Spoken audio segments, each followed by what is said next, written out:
और एक हमारे लड़के प्रसाद के भाई थे, कहाँ है, शुभम भैया थे, वो कभी से जिद कर रहे हैं एक साली पे गाना गाइए, हम डांस करेंगे और गाएंगे। और तभी भाभी भैया भी मौजूद थे और ये तो आवश्यक है कि वो आई होगी साली। विक्रम भी आया है साली? नहीं महाराज, नहीं बोलते न आने के लिए हैं, चली गए तखनिए तोरा बोलना रहे, हम घर से आज थी उजगन। हेलो, खैर कोई बात नहीं चाहिए, वहाँ चली गए तो कोई बात नहीं चाहिए, वहाँ दूटा साली चाहिए। अब हेलो आओ, दोनों अभी जा, कोई कंप्रोमाइज नहीं चले स्टेज पर, दोनों आइए आप। हेलो आइए आइए आइए आइए, कनी मनी तो गुनगुनाएंगे फिर निकलना, हमको रोक के रखे हैं भैया तभी से। हेलो नहीं नहीं सपरेगा, आप आइएगा तब दोनों सपरेगा, तब एक टस नहीं सपरने वाला है। हेलो हेलो नहीं नहीं ढेर नहीं गुनगुनाएंगे, हल्का सा जितना हम कम चल जाए। हेलो अरे भैया सबको खुश करना है, बस कर दें फिर क्या। हेलो और आइए, आज के दिन यानी कल के ही दिन कुछ तो बोले भैया, तब तुम नौची लियो तो। हेलो बोलने दीजिए पहले। हाँ, और कल हमारे बीच नई भाभी का आगमन हुआ है, तो चाहेंगे एक बार भाभी के नाम पे कुछ एक प्यारा सा सॉन्ग गा दें और उसके बाद ले चलेंगे और जो भी आपकी फरमाइश होगी। भाभी का प्यार एक अनोखा प्यार है और सदियों से चला आ रहा है ये चीज। हेलो नए गाबल तो की हो हमारा 37 सुनी ला केंटा और नहीं गल्ला बाजे वाला से मुकेश भैया। हेलो हेलो कुछ के हैं, भाभी बनिएगा मेरा कुछ देर के लिए? बन जाएंगे। हमरो भाभी तोरा कनिया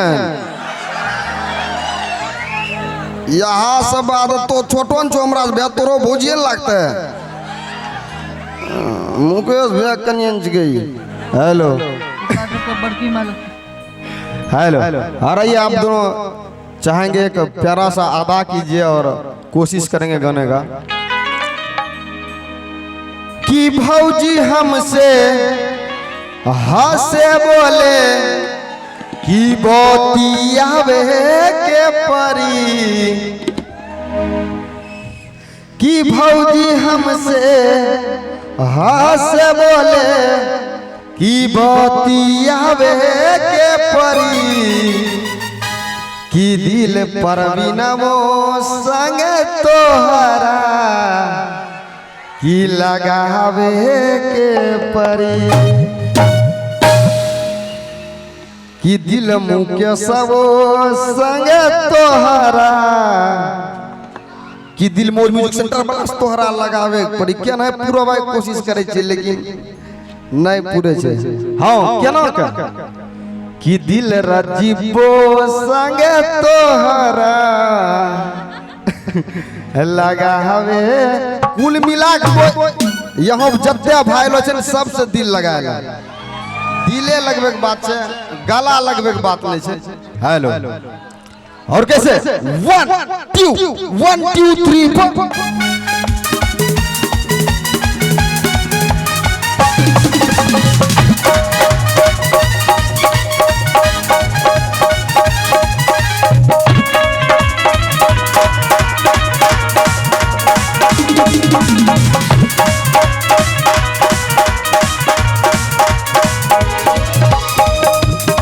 भौजी हमसे हंसे बोले बतियावे के परी, भौजी हमसे हंसे बोले बतियावे के परी, दिल देवर हो संग तोहरा लगावे के परी, दिल देवर हो संग तोहरा लगावे के परी, नेके पे हम वही घुघटा हटावे के परी, नेके पे हम वही घुघटा हटावे के परी।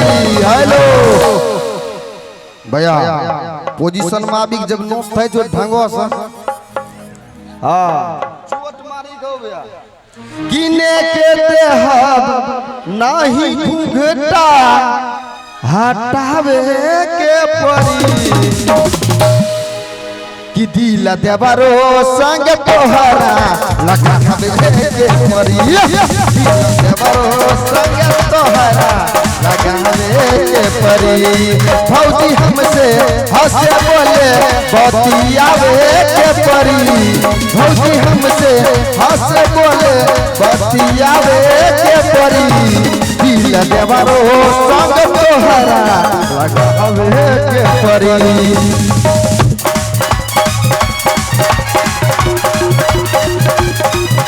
संग तोहरा लगावे के परी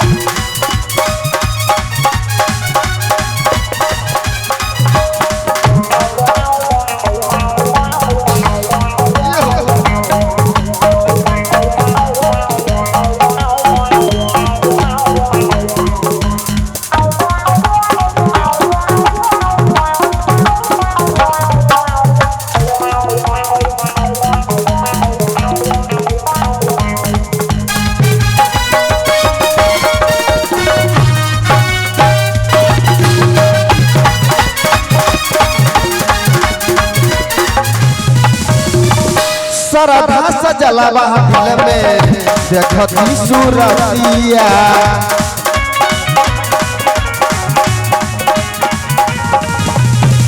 मिलल नहीं मौका तोहसे करी कोनो बतिया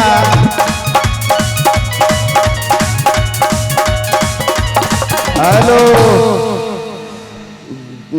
ढेर नोचिली पेट दर्द कर ले भैया हेलो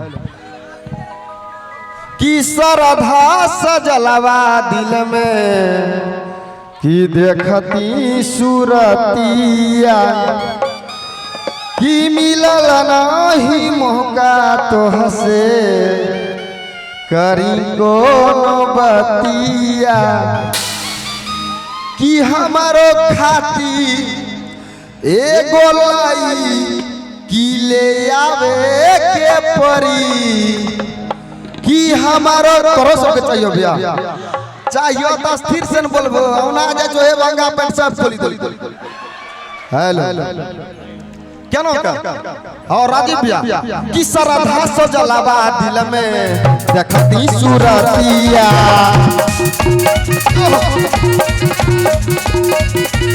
मिलल नहीं मौका तोहसे करी कोनो बतिया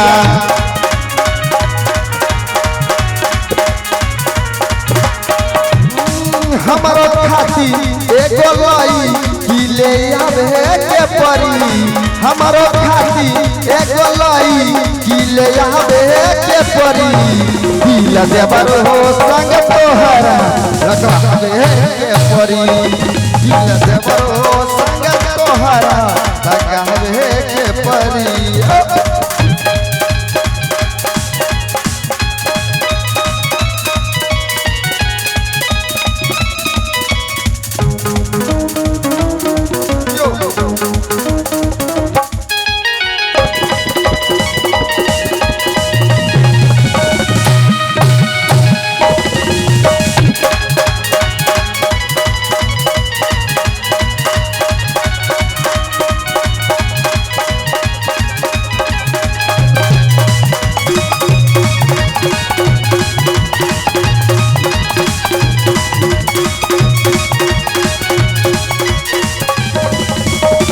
हाली हाली सफरत नहीं खे लमहर डगरिया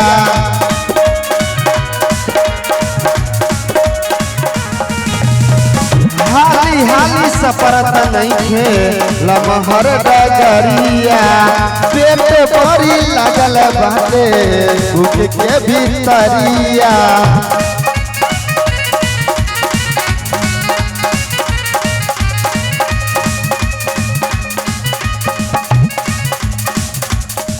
अपना हाथ रोटी हमारो लपकावे के परी अपना हाथ रोटी हमारो लपकावे हेलो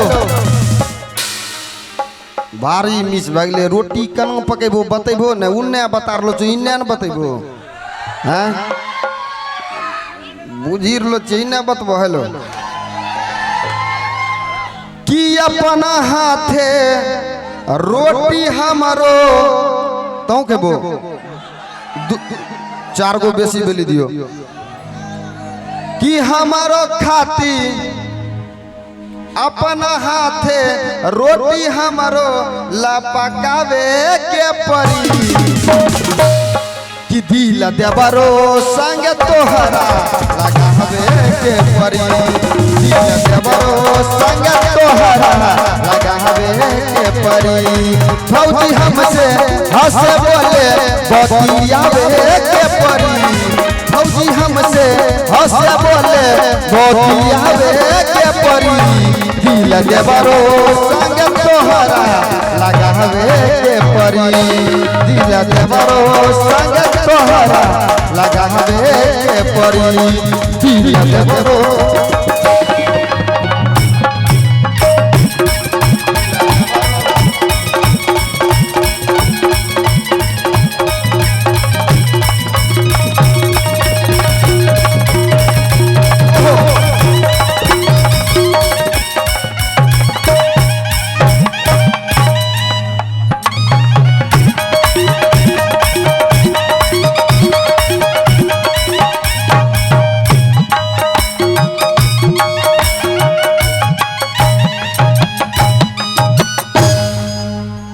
चाहेंगे म्यूजिशियन का जोरदार ताली हो जाएगा आइलैंड मस्ती जइए घर हेलो